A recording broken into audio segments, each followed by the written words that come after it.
우리 하나님 아버지 은혜와 사랑과 평안이 여러분 가정과 직장에 넘치기를 축원합니다. 지난 주일에 이 본문의 위치 또 본문의 의미 세 가지로 생각해 보았습니다.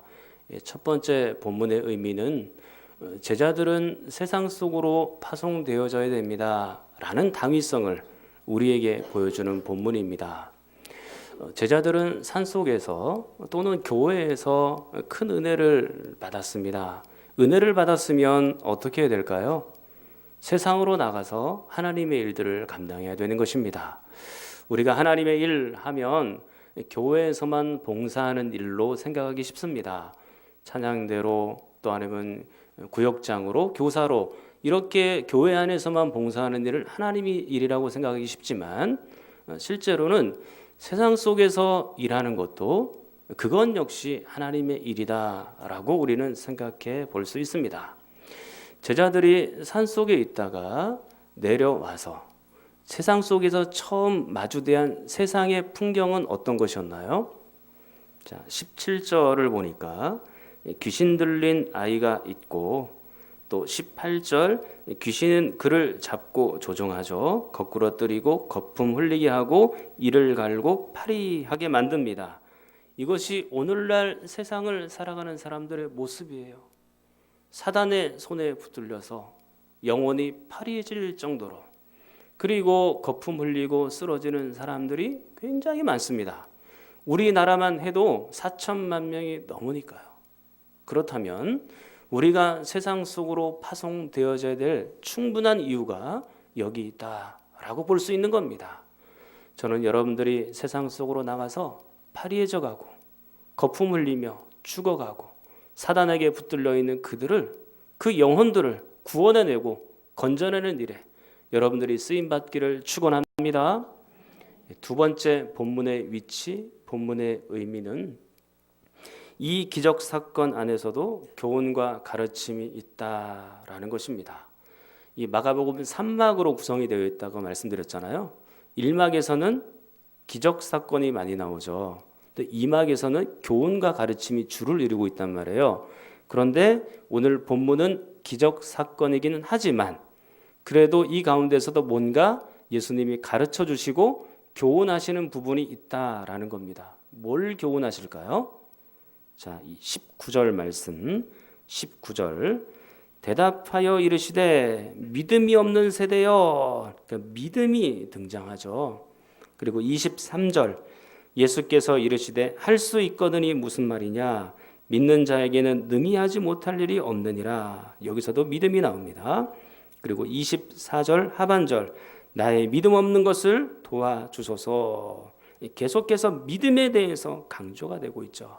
그러니까 예수님께 대한 믿음이 얼마나 중요한지를 우리에게 지금 가르쳐주고 교훈하고 있는 겁니다.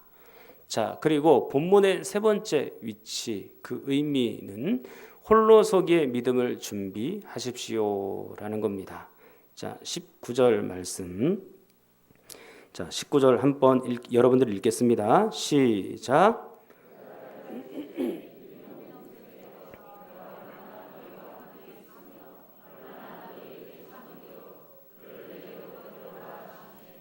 자, 여기에 보시면 내가 얼마나 너희와 함께 있을 것인가 그렇게 말씀합니다. 그러니까 몇 주일 이후에 예수님은 십자가에 못 박혀 죽으실 예정입니다. 그리고 3일 만에 부활하시죠. 40일 동안 지상에 계시다가 그 몸은 이제 하늘로 승천하게 되어 있는 겁니다. 그러면 몸으로는 더 이상 제자들과 함께 있을 수가 없어요. 그러면 이제 이 제자들은 믿음을 가지고 지금 이 모든 일들을 헤쳐나가야 되는 상황입니다. 그런데 이 제자들의 믿음 본문에 보니까 너무나도 연약한 거예요. 그래서 예수님께서 물론 만세전에 예정이 되어 있지만 그 예수님의 영, 그 성령, 보혜사 성령을 보내주시기로 작정하십니다. 그래서 그 성령께서 오시면 그 제자들이 여전히 믿음 가운데 있도록 그리고 여전히 예수님 안에 있도록 그리고 여전히 진리와 말씀 가운데 있도록 그 제자들을 인도해 가실 것이기 때문에 이 성령님과 함께 믿음의 홀로서기가 그들에게 있어야 되는 겁니다. 사랑하는 성도 여러분, 여러분들은 이 땅에 있는 그 누구도 믿지 마십시오. 여러분들은 모든 상황과 모든 환경도 믿지 마십시오. 그것들은 여러분들의 믿음의 대상이 될 수가 없어요. 왜냐하면 절대적인 것이 아니기 때문에 그렇습니다. 그것은 언제나 흔들리게 되어 있습니다. 여러분들이 현재 존경하고 있는 그 사람들도 언젠가 여러분들을 실망시킬 수 있어요. 그리고 여러분들이 그토록 의지하고 사랑하는 모든 상황들, 환경들, 돈과 자녀와 명예와 이런 것들도 언젠가는 다 흔들립니다. 영원하지 못하다는 얘기예요. 그렇다면 우리의 믿음을 어디에다 옮겨 놓아야 되는 것입니까? 오직 삼일째 하나님께만 옮겨 놓아야 되는 것이죠. 사랑하는 여러분, 세상에 있는 것들 믿지 말고 오직 하나님만 의지하고 믿고 살아가는 여러분 되기를 바랍니다. 이렇게 지난 주일에는 믿음에 대해서 여러분들에게 많이 강조를 했습니다. 그러면 다음 수순은 뭐겠어요? 목사님, 믿음이 무엇입니까? 그렇게 묻는 것은 바른 수순이고 바른 과정이에요. 그러나 이 믿음에 대해서 여러분들에게 설교를 하려고 하다 보니까 웨스트민스터 소회리 문답, 현재 우리가 86번 배울 차례인데요. 거기에 보면 뭐라고 되어 있을까요? 예수님을 믿는 것이 무엇일까요? 그렇게 묻고 있어요. 그러면 그것은 다음 주일 밤 예배 때 믿음에 대해서 여러분들에게 말씀드리도록 하겠습니다. 그때 오시면 도움이 될 것 같아요. 근데 오늘은 믿음과 기도에 대한 관계가 무엇인가? 그거를 말씀드리겠습니다. 믿음과 기도의 관계 두 가지를 말씀드릴 텐데, 자, 첫 번째입니다. 한번 따라하겠습니다. 기도는 믿음의 가장 좋은 표현입니다. 네, 기도는 믿음의 가장 좋은 표현입니다. 자, 성경 28절을 한번 보십시오. 집에 들어가심에 제자들이 조용히 묻자오되 우리는 어찌하여 능히 그 귀신을 쫓아내지 못하였나이까. 그러니까 예수님께서 귀신 들린 아이를 고쳐주시고 나서 집으로 들어가셨습니다. 조용히 제자들이 묻죠. 아마 귀신을 못 쫓아냈기 때문에 이 제자들은 조금은 주눅이 든 마음으로 예수님께 물었을 것 같아요. 예수님, 우리는 왜 귀신을 능히 쫓아내지 못했을까요? 그때 예수님께서 뭐라고 대답하셨습니까? 29절 말씀 같이 읽겠습니다. 이르시되 기도 외에 다른 곳으로는 이런 종류가 나갈 수 없느니라 하시니라. 아멘. 자, 제자들이 기도가 없었다는 얘기입니다. 그러면 우린 여기서 이런 궁금증을 좀 가져야 마땅합니다. 예전에 보니까 예수님께서 제자들에게 귀신을 쫓아낼 수 있는 권능을 주신 걸로 그렇게 아는데요. 그렇게 물어볼 수 있겠죠. 자, 성경 한번 찾아볼게요. 마가복음 3장 13절로 15절. 마가복음 3장 13절로 15절. 우리가 이 부분을 많이 보았습니다만 한 번 더 보도록 하겠습니다. 마가복음 3장 13절부터 15절. 또 산에 오르사 자기가 원하는 자들을 부르시니 나온지라. 이에 12를 세우셨으니 이는 자기와 함께 있게 하시고 또 보내사 전도도 하며 귀신을 내쫓는 권능도 가지게 하려 하심이러라. 자, 지금 여기 보니까 예수님께서 제자들에게 귀신 내쫓는 권능 주셨다 그렇게 말씀하셨죠. 자, 그리고 여기뿐만 아니에요. 6장 7절을 보겠습니다. 6장 7절. 6장 7절. 자, 거기도 한번 또 읽어보겠습니다. 시작. 12 제자를 부르사 둘씩 보내시며 더러운 귀신을 제어하는 권능을 주시고. 아멘. 자, 여기서도 제자들에게 예수님이 귀신을 제어하는 권능을 주셨다라고 말씀하고 있잖아요. 그러면 제자들이 귀신을 쫓아내는 것은 당연한 거 아닙니까? 당연히 그렇게 해야 되는 거 아니에요? 그런데 왜 9장에서는 안 됐을까요? 그게. 사랑하는 성도 여러분, 우리가 꼭 기억해야 될 것이 있습니다. 지금까지 제자들이 해왔던 그 권능의 역사, 그리고 그 기적의 역사는 제자들의 힘으로 한 게 아니에요. 누구의 능력으로요? 예수님의 능력을 공급받아서 일하는 것입니다. 우리에게 지금 주어져 있는 건강, 여러분들이 이루어진 업적들, 또 여러 가지 일들 전부 하나님의 은혜로 여러분들에게 성취되도록 만들어 주신 것이지 내 힘으로 한 게 아니거든요. 내 능력으로 한 게 아니거든요. 내가 물론 노력하고 힘을 다했습니다만 그러나 하나님께서 선물로 주시지 않으면 의미가 없어요. 그것이 이루어질 수가 없다는 얘기입니다. 그렇다면 오늘 이 제자들 역시 똑같아요. 제자들이 귀신을 내쫓을 때 역시 하나님의 권능 의지하면서 예수님의 능력을 믿으면서 그 일들을 감당했어야 마땅하다라는 것입니다. 내가 예수님을 믿습니다. 내가 하나님을 믿습니다. 가장 좋은 표현이 뭐라고요? 기도라는 것입니다. 근데 제자들에게는 기도도 없었고 믿음도 없었다. 이제 지금 그렇게 말씀하고 있는 거죠. 이 권능은 아무 때나 자동적으로 막 오는 게 아니에요. 하나님을 믿을 때만, 전심으로 예수님을 따를 때만 그때 오는 권능의 역사다라는 것이죠. 사랑하는 성도 여러분, 우리가 아무리 급해도 하나님 앞에 기도하면서 일해야 되는 것입니다. 제자들처럼 자신의 힘과 능력과 노력과 의지로 이 귀신들을 내쫓을 수가 없는 거예요. 여러분들은 왜 기도하지 못하시나요? 왜 기도하지 않습니까? 이유가 혹시 있습니까? 바빠서 그렇죠. 그리고 피곤해서 그렇죠. 그리고 아니면 기도할 만큼 아직은 절박하지 않기 때문에 그럴 수도 있습니다. 그러나 가장 결정적인 문제, 기도하지 못하는 가장 결정적인 문제는 뭐냐면 믿음의 문제예요. 우리는 너무나도 자주 잊어버립니다. 모든 일을 해결하시는 분이 하나님이시다라는 것을 자주 잊어버리죠. 예전에 보니까 굳이 기도하지 않아도 모든 일들이 해결이 되던데 그냥 뭐 이렇게 평탄하게 흘러왔는데 사실 우리가 이게 시시콜콜 다 기도하지 않아도 쓱쓱 모든 일들이 다 이루어져 가고 그냥 자연스럽게 흘러가고 있기 때문에 이런 경험치가 우리에게 이미 쌓여져 있거든요. 기도하지 않아도 뭔가 잘 되어 가더라. 이런 경험치가 이미 다 있습니다. 그러니까 이번에도 기도하지 않아도 별로 그렇게 큰 타격은 없이 잘 지나갈 수 있을 거야. 그렇게 생각하죠. 그러나 이것이 잘하는 게 아닙니다. 하나님이 우리에게 긍휼을 베풀어 주셔서 그나마 하나님이 여기까지 살도록 해주셨지만 그러나 기도하지 않고 하나님 앞에 엎드리지 않고 그 모든 일들을 해결하는 것이 잘하는 것이 아니다라는 것입니다. 또 말씀드리지만 우리의 믿음을 표현하는 가장 좋은 방법은 하나님 앞에 엎드려 기도하는 것입니다. 여러분들이 꼭 새벽 기도만 나오라는 얘기가 아니에요. 모든 상황 속에서 기도하면서 일을 하시라 그 얘기입니다. 급박하게 돌아가고 중요한 일이 있을 때 꼭 기도하십시오.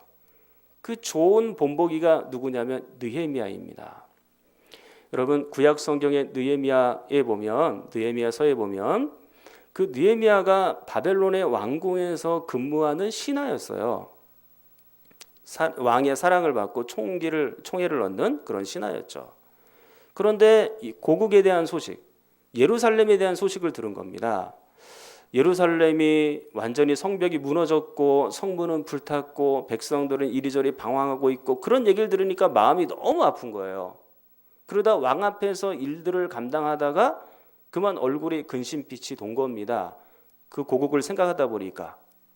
그래서 이 왕이 물어봅니다. 야, 너 무슨 일이 있니? 왕 앞에서는 근심 띈 얼굴을 하면 안 돼요. 왜냐하면 이 왕을 살해할 수도 있는 또 역모를 꾸밀 수도 있는 그런 상황이라고 생각하기 때문에 왕 앞에서는 항상 빵긋빵긋 웃어야 됩니다. 근데 그게 아니고 근심 띈 얼굴을 띄니까 물어본 거예요. 이게 느헤미야가 깜짝 놀래가지고 이제 자기의 있는 상황들을 다 얘기를 한 거죠. 그리고 나서 왕이 한 번 더 묻습니다. 야, 그러면 내가 너를 위해서 어떻게 해줄까? 사랑하는 신하니까. 그렇게 물어보죠. 그때 느헤미야의 행동이 무엇이었는지 느헤미야 2장 4절 하반절에 보니까 이렇게 돼 있어요. 내가 곧 하늘의 하나님께 묵도하고, 그렇게 돼 있습니다. 왕이 물어보면 즉시로 대답해야 돼요. 급박하고 중요한 상황이 있다 할지라도 왕이 물어보면 즉시로 대답을 해야 돼요. 근데 즉시로 대답하지 않고 어떻게 했습니까? 하늘의 하나님께 묵도하고 기도한 다음에 5절 말씀, 왕에게 드디어 아뢰기 시작하였다라고 말합니다. 여러분, 지금 이 느헤미야가 여기서 기도했던 순간이 얼마나 되겠어요? 30분 동안 막 통성기도하고 뭐 그랬을까요? 예, 그렇게 못했겠죠. 왕이 물어보니까 빨리 대답을 해야 되잖아요. 적어도 이 기도 시간이 1분을 못 넘겼을 거예요. 사실 1분도 굉장히 긴 시간이에요. 침묵하고 제가 설교 안 하고 1분 동안 가만히 있어 보십시오. 이 시간도 되게 어색하죠. 지금 한 10초도 안 지났을 거예요. 되게 어색한 시간이거든요. 근데 하나님께 먼저 기도하고 그 다음에 왕께 대답을 하는 겁니다. 사랑하는 여러분, 여러분들이 직장 생활하면서 급한 일들이 막 몰아쳐 오잖아요. 그러면 하나님께 지혜를 달라고 기도하십시오. 여러분들이 가정에서 당황스러운 일들이 막 닥쳐오잖아요. 그러면 하나님 앞에 먼저 기도하고 일을 처리하십시오. 교회 안에서 여러 가지 일들을 감당하다 보면 막 이렇게 복잡한 상황들을 만나게 되잖아요. 내 힘으로 풀 수 없는 일들이 반드시 있어요. 그러면 그냥 어떻게 되겠지 하고 그냥 지나가지 말고 어떻게 하시라고요? 잠깐이라도 기도하시고 그 자리에 서서 기도하시고 모든 나머지 일들을 처리하는 거예요. 그게 바로 믿음의 사람이다라는 것입니다. 물론 급한 일이 없어도 기도는 평소에 해야 되는 것입니다. 하나님께 모든 걸 맡기고 하나님 앞에 기도하고 또 하나님께 믿음을 가지고 또 하나님께 의지를 가지고 전적으로 하나님 앞에 매달리고 전심으로 기도해야죠. 평상시에 그렇게 해야 되는 거예요. 그래서 하루 중에 기도할 시간을 여러분이 꼭 마련을 해야 됩니다. 시간을 정해놓아도 좋고 그렇지 않아도 괜찮아요. 근데 어쨌든 기도하는 시간은 하루에 꼭 마련해서 기도를 해야 돼요.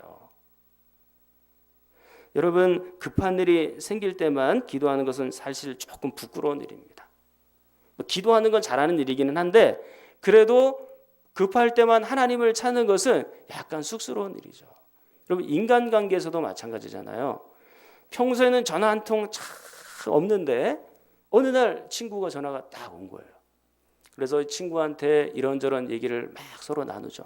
잘 지냈니? 어떻게 지냈니? 또 일은 잘 되니? 또 직장은 어떻니? 너의 와이프는 어때? 너의 자녀들도 잘 자라느니? 너 아들 이름이 뭐였지? 뭐 이런저런 얘기들을 쫙 하잖아요. 10분, 20분 전화하고 맨 마지막에 본론이 나옵니다. 너 혹시 돈 좀 있냐? 돈 좀 꿔달라는 거예요. 급할 때 친구 찾아가는 사람들이 있죠. 우리도 급하고 절박하여 하나님께 찾아가는 것, 그 나쁜 것은 아니에요.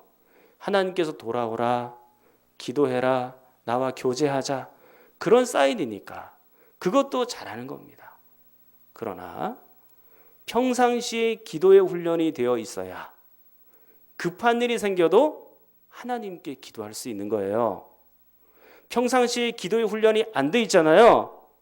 그러면 급한 일이 다가와도 기도가 안 나와요. 사랑하는 성도 여러분, 꼭 기억하십시오. 평소의 기도 습관이 급할 때에도 나타나는 것입니다. 그래서 우리의 이 믿음의 최상의 표현은 기도예요. 지금 제자들이 그게 없는 겁니다. 믿음이 없이는 그 일도 제대로 감당할 수 없고 기도 없이는 그 일을 제대로 감당할 수 없는데 제자들은 좀 기도도 없고 믿음도 없고 아무것도 없는 거예요. 자신의 힘으로 자신의 능력으로 귀신을 쫓아내려고 하니까 안 되는 거죠. 예수님께로부터 능력을 공급받아 일들이 감당 가능하거든요. 지금은 모든 일들이 당장은 잘 돌아가는 것처럼 보여요. 기도하지 않아도 그냥 일들이 순조롭게 잘 대충 지나가는 것처럼 보여요. 그러나 나중에 삶의 열매를 쭉 돌아보세요. 기도하지 않고는 열매가 없습니다.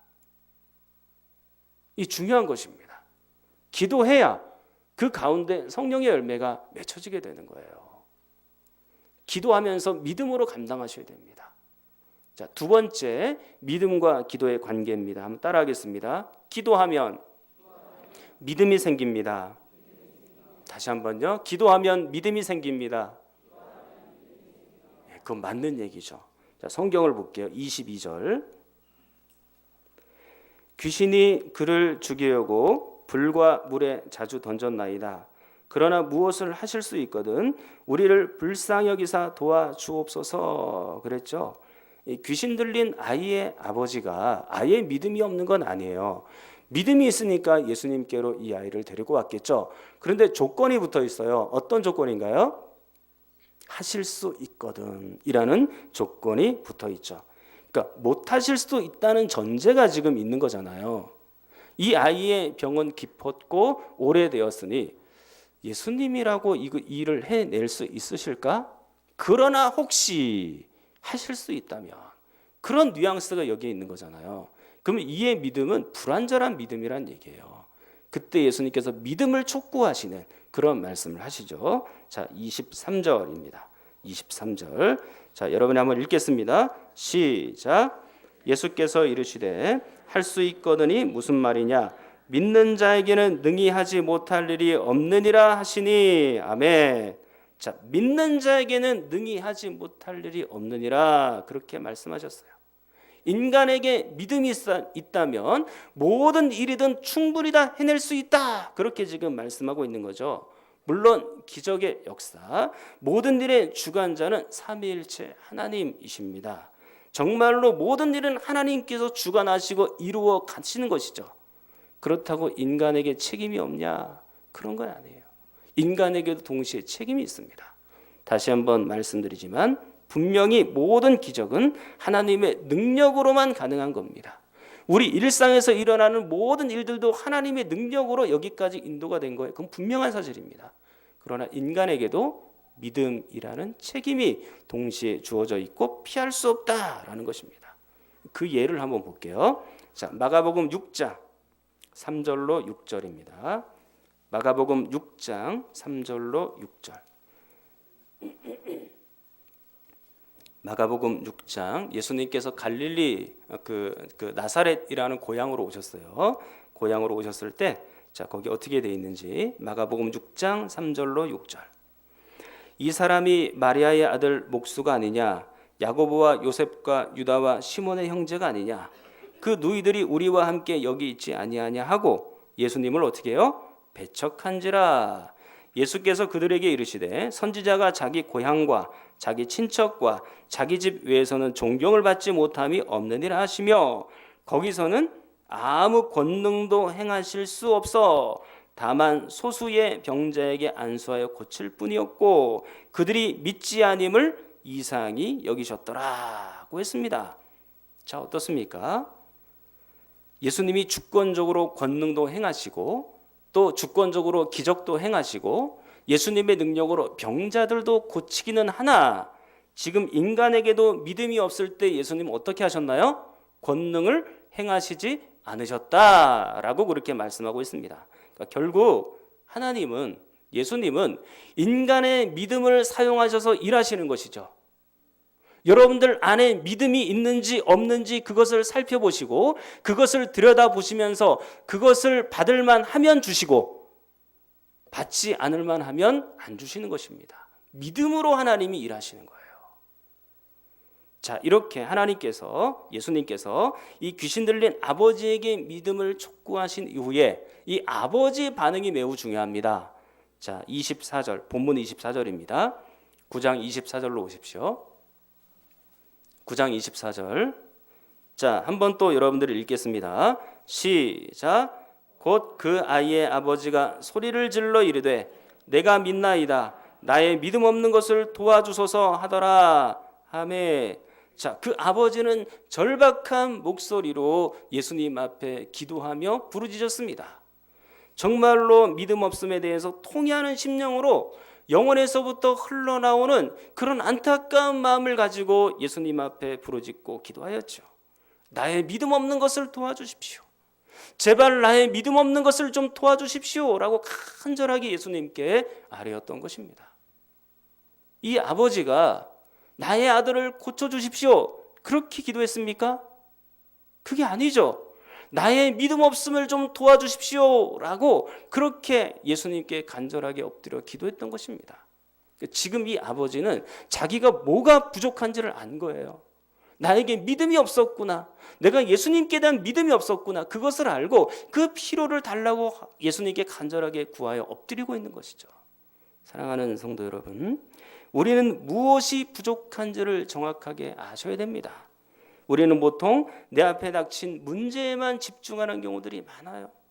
내 병을 고쳐주십시오. 내 빚을 좀 갚아주십시오. 내 자녀를 좀 취직시켜주십시오. 온통 우리 문제를 가지고 씨름합니다. 물론 그렇게 하는 것도 의미가 있습니다만 우리는 더 깊은 곳으로 나가야 됩니다. 여러분들의 영혼을 한번 살펴보십시오. 내 영혼 안에 진짜 믿음이 있는지, 내 영혼 안에 진짜 믿음이 있어서 하나님께 모든 걸 다 맡겼는지, 예수님께 전적으로 의지하며 예수님의 권능을 바라보며 그렇게 내 영혼이 살아가고 있는지를 보셔야 된다는 얘기죠. 하나님께 여전히 맡기지도 않은 상태에서 문제로 바로 건너뛰는 것은 올바른 과정이 아닌 겁니다. 만약 우리가 처절한 모습으로 하나님 앞에 기도하고 믿음으로 기댈 수만 있다면 우리의 문제는 큰 의미가 되지 않습니다. 그것이 해결되든 해결되지 않든 큰 의미가 없어요. 왜냐하면 하나님께서 알아서 하실 것이기 때문에. 하나님이 필요하면 나에게 주실 것이고 또 시간이 더 필요하다면 가장 하나님의 적절한 때 우리에게 또 허락해 주실 것이고 평생 하나님께서 이것을 나에게 허락해 주시지 않는다 할지라도 나는 또 하나님을 믿으며 또 하나님을 신뢰하며 그렇게 살아갈 수 있게 되는 것이죠. 지금 이 아버지는 처절하게 나의 믿음 없는 것을 좀 도와주십시오. 내 영혼 깊은 곳에서부터 솟아나오는 그 믿음과 그 신뢰를 내가 꼭 갖기를 원합니다. 예수님 꼭 도와주십시오. 그렇게 외치고 있습니다. 바르게 외친 거죠. 그렇게 하나님께 제대로 구하면 하나님이 응답하십니다. 예수님이 여러분들의 믿음을 도우십니다. 그냥 두지 않으세요. 예수님이 여러분 속에 있으면서 여러분들의 믿음이 계속해서 일어나도록 신뢰가 의지가 계속해서 일어나도록 여러분들의 믿음을 도우신다는 얘기예요. 마태복음 7장 7장에 보니까 뭐라고 되어 있습니까? 구하라 그리하면 너희에게 주실 것이요 찾으라 그리하면 찾아낼 것이요 문을 두드리라 그리하면 너희에게 열릴 것이라. 할렐루야. 하나님이 그렇게 말씀하시고 예수님이 직접 우리에게 하신 말씀이에요. 기도하면 주십니다. 기도하지 않기 때문에 못 받는 것입니다. 예수님께서 이렇게 우리에게 약속하셨고 더군다나 우리는 믿음을 구하고 있습니다. 그렇다면 예수님이 안 주실 이유가 없죠. 분명히 우리에게 믿음을 주실 겁니다. 오늘 말씀을 정리하도록 하겠습니다. 믿음과 기도의 관계 두 가지였는데 첫 번째는 뭐였습니까? 기도는 믿음의 가장 좋은 표현입니다. 기도하십시오. 기도해야 믿음 있는 사람이라고 증명이 되는 겁니다. 두 번째는 뭡니까? 기도하면 믿음을 주십니다. 예수님께서 여러분들의 믿음을 허락해 주시고 도와주실 것입니다. 사랑하는 성도 여러분, 이 믿음과 기도로 한 주간을 기쁘고 행복하게 살아갈 수 있기를 축원합니다. 통성으로 기도하겠습니다. 하나님 아버지, 뒤돌아보면 모든 것이 하나님의 은혜였음에도 우리가 참 믿음이 없었습니다. 하나님을 신뢰한다고 말하면서도 조급해하고 하나님을 믿는다고 하면서도 내 뜻대로 일을 처리했습니다. 주님, 우리를 불쌍히 여겨주시고 우리의 믿음 없음을 도와주시옵소서. 참된 믿음으로 태산도 넘으면서 살 수 있도록 은혜 허락하여 주시옵소서. 우리 성경자녀님과 몸이 아픈 분들을 위해서도 함께 기도합니다.